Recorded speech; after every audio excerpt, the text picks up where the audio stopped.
Please listen to this, because without the Lord, you'll have nothing.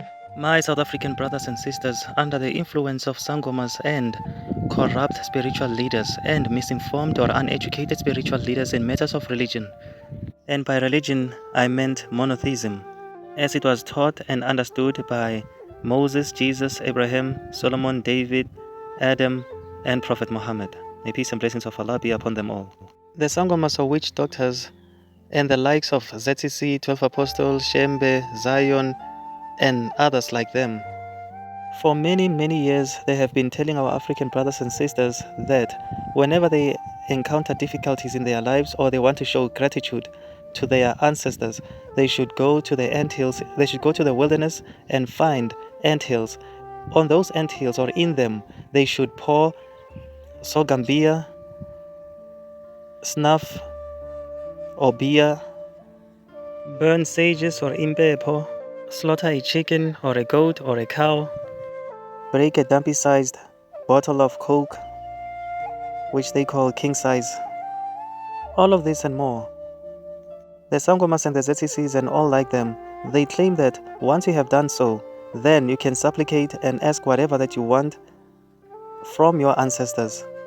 Then you will get it. They have turned to evil in a very explicit way. The context was obvious. They have turned to Satanism. In Ecclesiastes 9 verse 5 it reads, "For the living know that they shall die, but the dead know not anything. The dead know not anything. Neither have they any more a reward, for the memory of them is forgotten." Also, their love and their hatred and their envy is now perished. Neither have they any more a portion forever in anything that is done under the sun. The one and only true God who has created you and your ancestors is telling you and I that our ancestors, as dead as they are, they do not know anything. Whatsoever that is happening to you now, they have no knowledge of it. They cannot hear or talk back to you, neither can you hear them. The foods and drinks which you are offering them, they cannot benefit from them. Remember, all I'm offering is the truth, nothing more. In chapter 35 of the Quran, Ayah 22 or verse 22, our Creator says, "Nor are equal the living and the dead.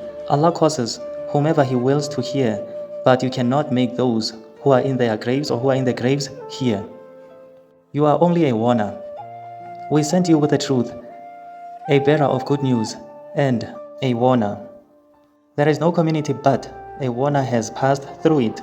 If they disbelieve you, those before them also disbelieved. Their messengers came to them with the clear proofs, with psalms and with enlightening scripture. In the book of Jeremiah 33 verse 3, God says, "Call to me, I will answer you." In the book of Psalms 95 verse 6, it reads, "Oh come, let us worship and bow down.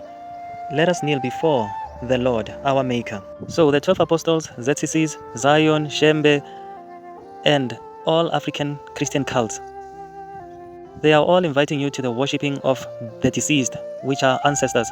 They are all inviting you to worshipping amadlozi, which are familiar spirits or jinn.